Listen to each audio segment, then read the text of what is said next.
This is the Grand Cherokee. Wow. Getting out is always tough when you're off-roading. Big, brash American SUV, but it goes up against some really tough competition. You get the X5, you get the Q7, you get the GLE, you also get the Velar and the XC90 Ultimate. And then there's also the F-Pace.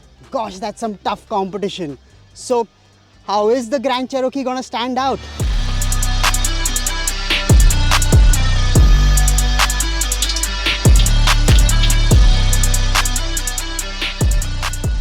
So, large American luxury SUV, you may think, has a V8 or a V6 lurking underneath. Sadly, it's just a 2-liter turbo petrol. Even America is getting downsized. So would you brag about your luxury American SUV sporting a twin-scroll turbocharger? That's what we're here to find out. But before we do, like, share and subscribe to our YouTube channel and hit the bell icon. I know it's a little disheartening getting a 2-liter turbo petrol in a flagship American SUV, and how that engine performs, we'll come back to that in a bit. But before that, I want to talk about its styling, because the Grand Cherokee, it really has some solid road presence. It looks really cool on the road and the styling will age very well. There's nothing flashy about it. It's got those traditional SUV lines and it looks really cool on the road. Everyone I've shown this car to has liked it.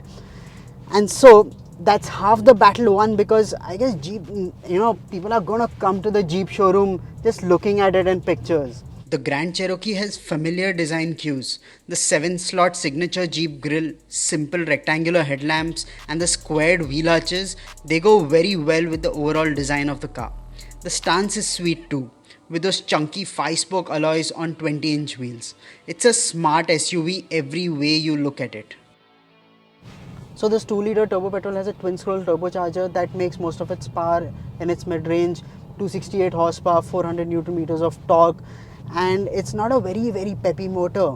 So you've got to put it into sport if you want to eke out most of it, and then use the paddles to stay in the right gear. This is a car for a long road trip, and when you are on a long road trip, it's a very comfortable car. You've got nice seats, very comfortable interiors, good quality materials. It's got a nice steering wheel.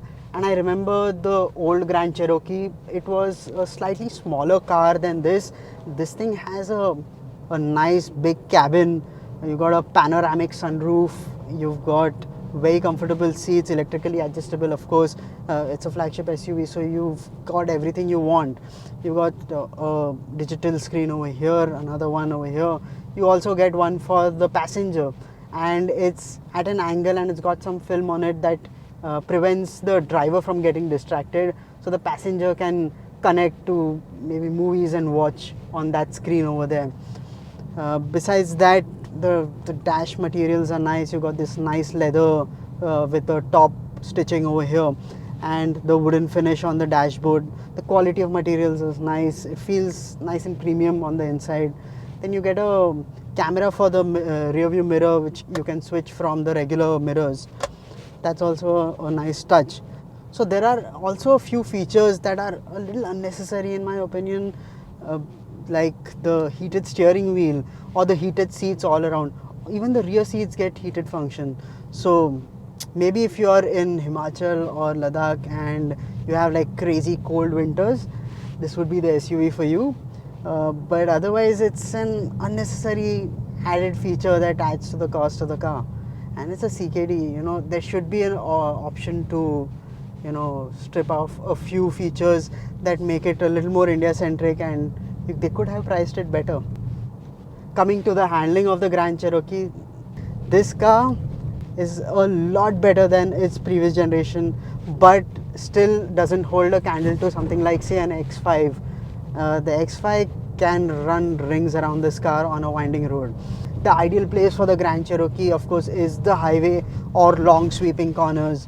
It can handle the twisties, but it's not the best car to drive in the twisties. You also get this off-road mode, and this is the most off-road capable SUV in this segment. So If you are a little adventurous, you want to go off-road, you can take it off-road.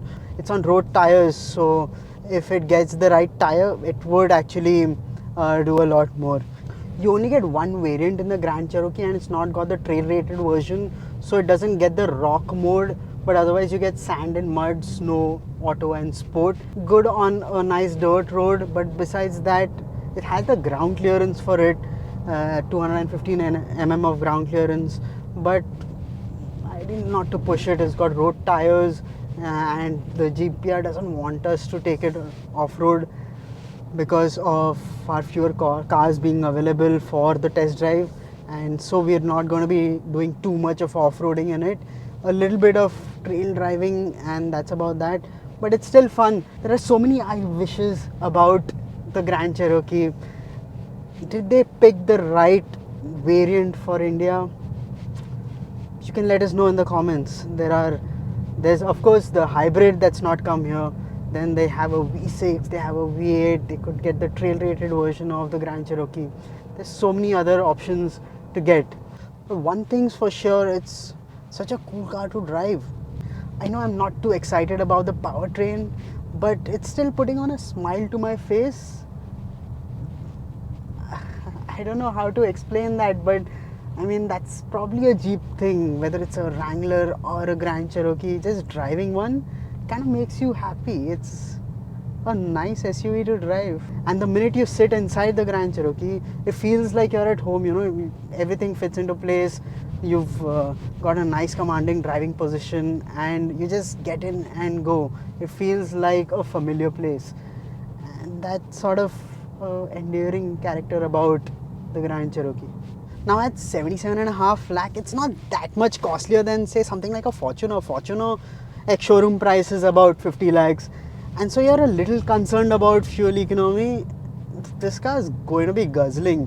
On a full tank, you'd get about 400-450 kilometers.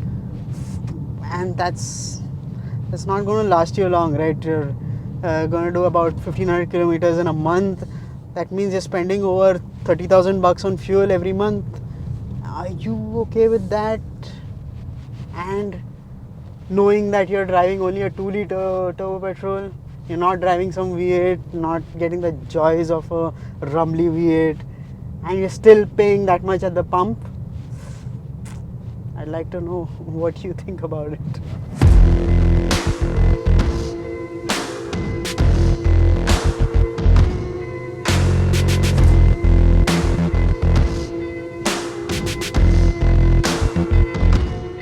Local assembly sure saves the Grand Cherokee. At 77.5 lakh ex-showroom, it is priced well, but it doesn't have the handling chops or the performance of its German rivals. What it does have is excellent off-road credentials and a SUV that's styled really well. This design is going to age well, and if then you are a CEO who wants to have adventurous weekends and weekdays where you're chauffeur driven to office, this is the kind of SUV you're looking for, and that's the kind of customer Jeep is trying to find. So if you are one of them, let us know in the comments.